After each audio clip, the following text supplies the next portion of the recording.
नवे सिंध न्यूज़ में भलीकार ख़बर शामिल कंदासीं कंबर खां। कंबर ते कोट गुरमोहम्मद मुगेरी जे रवासिन जो कंबर सिटी पुलिस खिलाफ लारकाने रोड ते एहतजाजी मुज़ाहिरो करे धरनो आयो। एहतजाज कंदड़नि टायरनि खे बाहि ॾेई करे रोड ब्लॉक करे छॾियो। पुलिस खिलाफ छती नारेबाज़ी कई। कंबर सिटी पुलिस अॼु सुबुह सवेर वॾा अटाला साण करे ॻोठ गुरमोहम्मद मुगेरी मथां काह करे 4 दीवारी ऐं चौदीवारी जो तक़दुस पैमाल कंदे बिन औरतुनि समेत 3 ॼणनि खे खंभे गुम करे छॾियो आहे।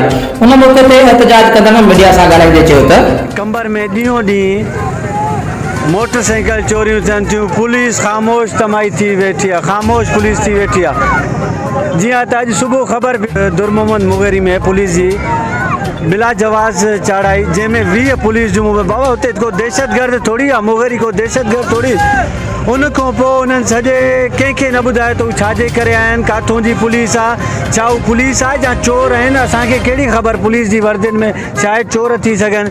पोइ हिननि हर घर जे सर्च ऑपरेशन करे जंहिंमें हिकिड़ो 17 साल जो छोकिरो हू खणी विया आहिनि। छा हू दहशतगर्द आहे? 17 ॿियो असांजे बिरादरी जूं 2 औरतूं जेको मुंहिंजे ख़्याल त बेग़ैरत हूंदा, जेके बि जंहिं बि हरकत कई उहो गैरत वारो न हूंदो, उनखे पंहिंजा नंग न हूंदा। जिन तव्हांखे माण्हू खणण सां माण्हू बीठा आहियूं न, असांखे खणो, बाक़ी तव्हां लेडीज़ खे खणी तव्हां पाण खे गैरतमंद सम्झो था। उन्हनि सां गॾु लेडीज़ पुलिस छाणो हुई न, लेडीज़ पुलिस बिल्कुलु न हुई। बिला जवाज़ कार्रवाई आहे, घरनि ते चढ़ाई, सिर्फ़ु मर्द कांस्टेबल हुया पुलिस वारा, लेडीज़ पुलिस हिकु बि हुननि सां न हुई। त सोन बि खणी आहिनि, पैसा कैश कुझु आहिनि, कुकड़ खणी आहिनि। भला हे चोरी दाड़े ते आया या रेड ते आया? सुता पिया पुलिस असांजे घरनि में अची गिरियो।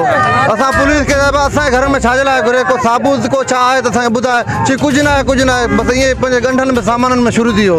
2 औरत असांखे पकड़ियो, हिकिड़ो 17-18 सालनि जो छोकिरो पकड़ियो, ॿिया कुकड़ हुया असां उहे पकड़ियो, जेके सोन दोन हुयो घड़ी हुयो छोकिरे जे हथनि में उहो लाथऊं, ॿिया पैसा हुआ उहे खणी विया आहिनि।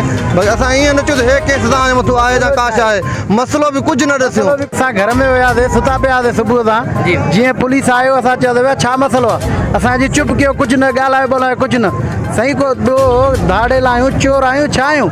तव्हां ईअं रुमड़ करे घर में घिरो था। असांजो छोकिरो हिकिड़ो खयूं ऐं असांजे ॿारनि खे धकु हणी उन्हनि में मोबाइलनि में चाढ़ियूं। अच्छा, घणी मोबाइल हुयूं? किथे 20-25 मोबाइलियूं हुयूं। अच्छा, ख़बर न हुयो त कंबर ज़िले जा हुया, शहदादकोट जा हुया, नसीराबाद जा, वगण जा, का ख़बर ई न। अपील कयूं था आला अमलदार आहिनि असांजो ॿुधनि, असांजे लेडीज़नि खे खणी आहे, ॿारनि खे खणी आहे, छा मसइलो? असां ज़ुल्म थियल आहे, असां इन करे हड़ताल कई बीठा आहियूं। जेसिताणी न ईंदा असां हड़ताल न खोलींदासीं।